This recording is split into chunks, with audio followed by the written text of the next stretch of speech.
kelibdi. Aynan sizlar uchun yengillik qilishdan to'xtamaymiz. Jigar yaqinroqdan keling. Xudo xolisa, jigarim juda ham zo'r narsa kelgan. Bu hech qayoqda yo'q. Mana buni kalibrini qaranglar. Kalibri nima deyapti? Okalarim, kenajonlar. Bu gilos bo'ladi. 4-mart kuni bugun. 4-mart 2026-yil okalarim.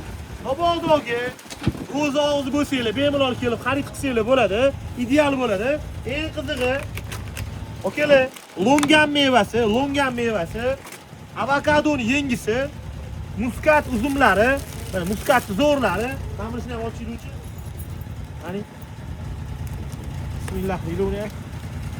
Xudo xolasa, sizlar obuna bo'lib qo'ysanglar, like bosib tursanglar, xudo xolasa, umuman harakat qilishdan to'xtamaymiz. Bemalol kelib, do'konlarimizdan xaridni amalga oshirsanglar bo'ladi, qaranglar. Gilos uchun bitta like bosib qo'yinglar. Murojaat uchun nomerlar bor. Arinter Ilonli Otadoki. Ilonli Otada ochdi. Bemalol kelib like bosinglar. Assalom.